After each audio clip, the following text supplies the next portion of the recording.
महंगाई पे मत जाओ, जाओ कि देश कितना उन्नति कर रहा है उस पे जाओ, ठीक है। देश जो उन्नति कर रहा है उस पे जाओ और महंगाई पे मत जाओ। महंगाई तो सभी के राज में थी। अगर सोचो कि 400 रुपये पहले सिलेंडर था, आज भी 400 मिल जाए, तो भाई देश जब जैसे जैसे आगे बढ़ेगा वैसे वैसे महंगाई बढ़ेगी। महंगाई नहीं है मैम, जब 4,500 में जो बंदा नौकरी करता था वो आज 12,000 में नौकरी करता है और वो ये सोचेगा मैं 4,500 में घर चलाऊं तो नहीं चलाएगा ना। अमृत महोत्सव देश का है, ना बीजेपी का है ना किसी और का है। लेकिन आप कहीं पे भी जाओ ना, आपने जगह जगह न्यूज़ में भी देखा होगा कि यहाँ पे ये सेलिब्रेशन हो रहा है, वहाँ वो हो रहा है। राजस्थान का आपने किसी भी चैनल पे उठा के कुछ देखा हो तो बताओ। हम लोग तो वहीं से रह रहे हैं ना, नहीं है मैम कुछ भी सेलिब्रेशंस वहाँ पे। तो ये जो कांग्रेस के जो नेता ना, जो उठपटांग बयान देते हैं और ये इसमें अश्लील हरकतें जो करते हैं, उस बंदे की भी छवि खराब कर देंगे ये लोग। लेकिन राहुल गांधी जी जो है उन्होंने अभी 2 दिन पहले ही बोला है कि उनको संसद में बोलने नहीं दिया जाता। संसद में बोलने का उनको पूरा मौका दे रखा है, पर लेकिन उनको बोलना ही नहीं आता। बोलने के लिए बोलना आना चाहिए। वो कहते हैं उनका माइक बंद कर दिया जाता है। उनका माइक बंद कर दिया जाता है, ऐसा कि कौन करता है उनका माइक बंद? उनके माइक जाहिर सी बात है वो सीधा नाम नहीं लेंगे, लेकिन बीजेपी पर सीधा उन्होंने बोला है। कौन सी पब्लिक वहाँ जाके चेक कर पाती है माइक बंद? माइक किसका बंद होता है मैम? माइक किसी का बंद नहीं होता, अगले का मुंह बंद है क्योंकि बोलना नहीं आता है। सुन लो भैया, जो भी हो एक भी नहीं बचेगा। बहुत गलत आदमी से पंगा ले रहे हो। आपको शायद पता नहीं है कि इस समय भारत में और उत्तर प्रदेश में सरकार किसकी है। कान खोल के सुन लो भाई साहब, डबल इंजन की सरकार है। Double engine. कौन कौन है वो डबल इंजन? सेंटर में मोदी, उत्तर प्रदेश में योगी। सोशल मुद्दे पर एक बार फिर से आपका स्वागत है और आज हम बात करेंगे मिशन 2024 को लेकर। कुछ नई चीजें जो है वो ये है कि जो कांग्रेस है वो वैसे तो कहती है कि हम भारत को जोड़ने की बात कर रहे हैं, लेकिन कहीं ना कहीं उनके अंदर जो चल रहा है वो देश के हित में नहीं है।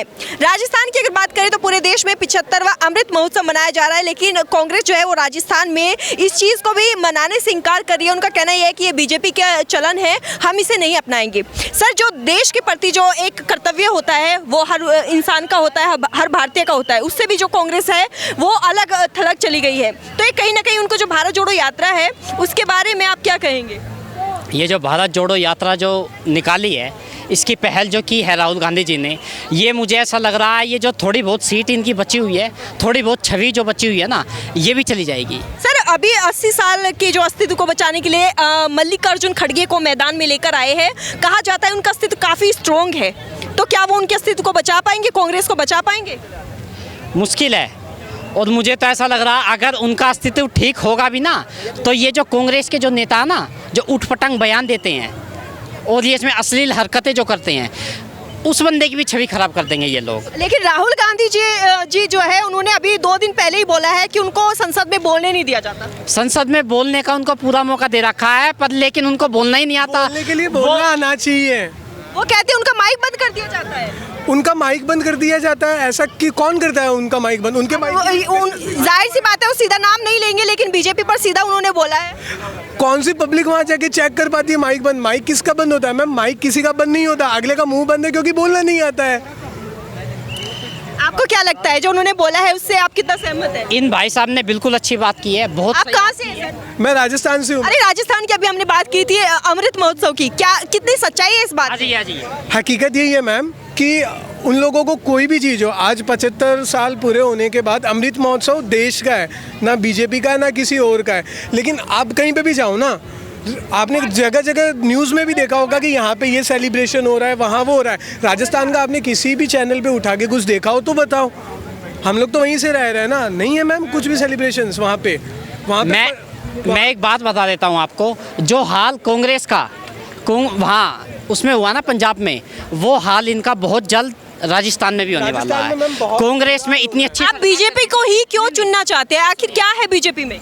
बीजेपी काम जो इतने अच्छे करती है, देश हित में करती है, और सबसे बड़ी बात उस पार्टी में परिवारवाद नहीं है। एक बात मैं बता देता हूँ आपको पत्रकार महोदय, हमारे अटल बिहारी वाजपेयी जी थे, उनका कोई बच्चा है? अरे बच्चा नहीं है इसलिए तो परिवारवाद नहीं है। सर आप बताइए, जब परिवार ही नहीं है तो परिवारवाद कहाँ से आएगा? देखो परिवार, ये लोग परिवार बनाते ही नहीं है। क्यों? ये लोग धरती पे सिर्फ और सिर्फ देश के लिए आए हैं। इनको देश के लिए काम करना, देश हित में काम करना, राष्ट्र के लिए काम करना है। ये लोग अपने स्वार्थ के लिए नहीं आए हैं। ये कांग्रेस की जो स्कीम बेचारे कांग्रेस वालों ने जो बनाई थी उसको लेकर जो ये लोग अपना ठप्पा लगा रहे हैं वो भी तो सही नहीं है। क्या कौन सी स्कीम बना दीजिए? चीते वाले को देख लीजिए, कितना ट्विटर वॉर चला था। तो मैम एक बात बताओ, कब बनाई थी कांग्रेस ने स्कीम? 2010 तक इन लोगों ने पूरी जद्दोजहद की है उसको लाने के लिए, लेकिन जो है उनका सुप्रीम कोर्ट क्यों नहीं ने लेके- खारिज कर दी थी उनकी एक बात बताइए मैम, उस टाइम कांग्रेस थी ना पावर में। आज अगर ये बोलते हैं कि सुप्रीम कोर्ट गवर्नमेंट के अंडर में चल रहा है तो उनके टाइम पे नहीं चल रहा होगा क्या? वो करवा सकते थे ना मैम। ऐसा कुछ नहीं है कि सुप्रीम कोर्ट ऐसा हो रहा है। मेन ये कि इनकी पॉलिसीज़ क्या थी उसको लाने के लिए, इनकी पॉलिसीज़ नहीं थी। मोदी में दम था, वो लेके आ गया।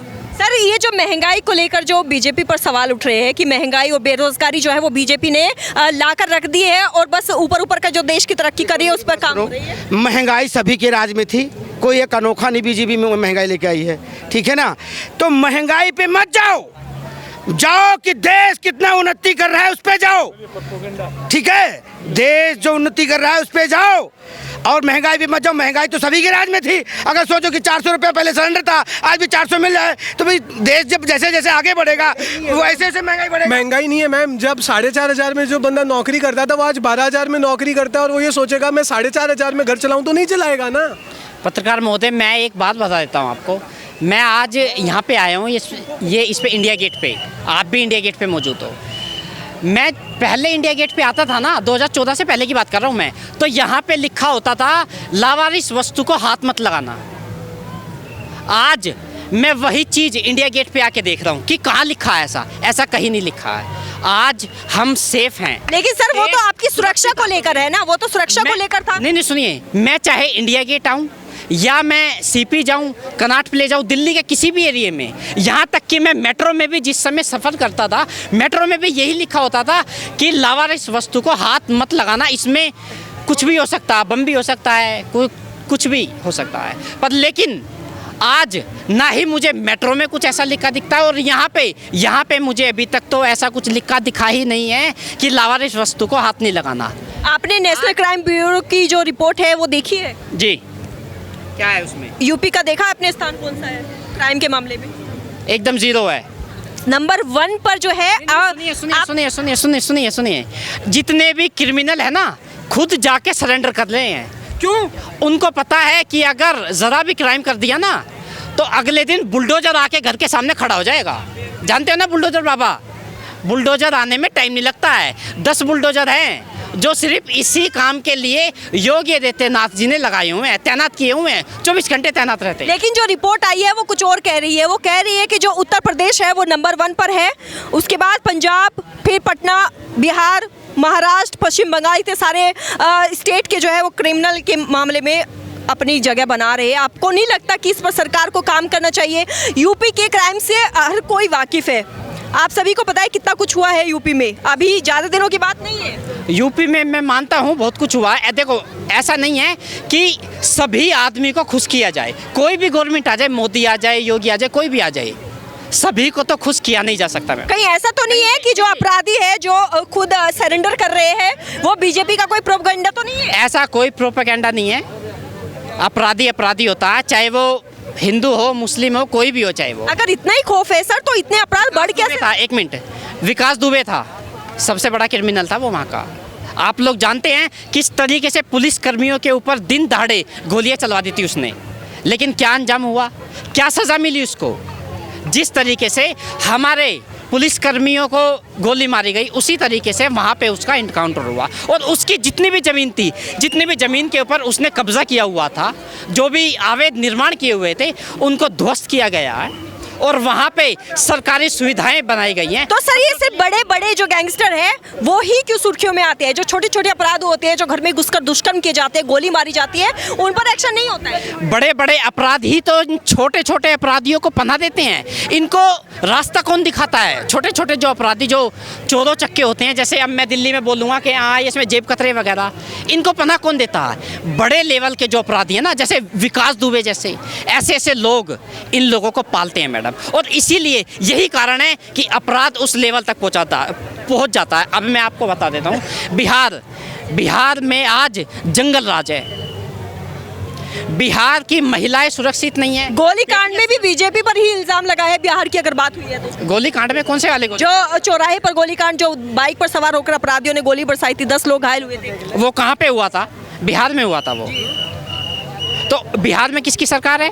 लेकिन इल्जाम तो बीजेपी पर लगा था ना कि बीजेपी के अंदर के जो इंसान है वो वहाँ का माहौल खराब कर। बिहार में इस समय जो सरकार है, आप लोग जितने भी इनके नेता हैं, इनके मंत्री हैं, सबका रिकॉर्ड एक बार उठा के देख लीजिए। किसी के ऊपर चोरी का इल्ज़ाम है, कोई मर्डर करके आया है, कोई कुछ, मतलब सबके सबका नाम, जितने भी मंत्री हैं ना, सबका क्रिमिनल लिस्ट में नाम है। सबके सब क्रिमिनल हैं मंत्री वहाँ के। तो वहाँ पे तो क्राइम वैसे ही बढ़ना है। ये जो उत्तराखंड में जी। जो अंकिता भंडारी केस हुआ है, सभी को पता है, पूरा देश इसको देख रहा है, उसमें भी तो बीजेपी के बेटे का हाथ आया, जो नेता थे। मैं आपको बता देता हूँ, उन्होंने अपने घर में ही नहीं देखा। देखिए मैं आपको बता देता हूँ। अभी आपने जो सवाल पूछा ना, बहुत ही अच्छा सवाल पूछा है। मैं मानता हूँ अंकिता के साथ में जो हुआ वो बहुत गलत हुआ है। किसी भी बेटी के साथ में ऐसा नहीं होना चाहिए, और अगर कोई भी ऐसा करता है तो उसको सज़ा मिलनी चाहिए। और दूसरी बात, मैं अभी आपको शायद जानकारी नहीं होगी, मैं आपको बता देता हूँ।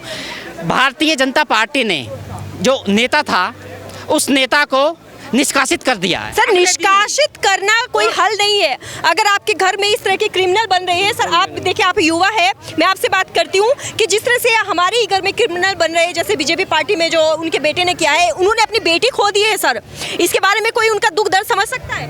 बेटी खो दी है, उस बात का हमें भी दुख है। देखो, बेटी बेटी होती है, चाहे वो उत्तर प्रदेश की हो या वो दिल्ली की हो या वो कहीं की भी हो, बेटी बेटी होती है। और जिस बेटी के साथ में ऐसा हुआ है, अंकिता के साथ में, खैर हुआ तो बहुत गलत है, मुझे कहना भी नहीं चाहिए। क्यों? क्योंकि मेरी भी 3 बहन है, आप भी किसी की बेटी हो। बहुत गलत हुआ है और उसको सज़ा मिलनी चाहिए। हम खुद, चाहे वो भारतीय जनता पार्टी का नेता हो या MLA हो या MP हो, जो गलत करेगा उसको वैसी ही सज़ा दी जाएगी। मैं देश का युवा होने के नाते मैं खुद बीजेपी सपोर्टर हूँ, बीजेपी को ही वोट देता हूँ। मेरी वोट 2014 में बनी थी, 2014 में, और पहला वोट मैंने भारतीय जनता पार्टी को दिया था। मैं 19 साल का हो चुका था। आप किस चीज़ को देखकर बीजेपी को इतना सपोर्ट करें? कोई एक कुछ 5 बातें ऐसी बता दीजिए बीजेपी को लेकर जिस पर विपक्ष जो है वो सवाल ना उठा। मैं बताता हूँ। मैं दिल्ली के बुराड़ी एरिया का रहने वाला हूँ। आज से 2020 में मेरे पापा मुझे बताते हैं कि 2020 में हमारे यहाँ से अयोध्या एक बस गई थी। अयोध्या का मुद्दा जब इस देश में उठा है ना, लोग भड़के हैं। लेकिन आज जब सुप्रीम कोर्ट ने, जिस समय सुप्रीम कोर्ट ने अयोध्या का मंदिर का फैसला सुनाया तो कोई नहीं हुआ। क्यों? पहले क्यों होते थे? क्या आज देश में मुस्लिम नहीं है? आज देश में हिंदू नहीं है? सब है ना? हुआ नहीं हुआ? आज प्यार से मंदिर बन रहा। ये मंदिर की बात आई तो ज्ञानवापी मस्जिद को लेकर जो अभी ब्रेकिंग चल रही है, उसे बनाने की धमकी दी गई है कोर्ट, बनारस कोर्ट को।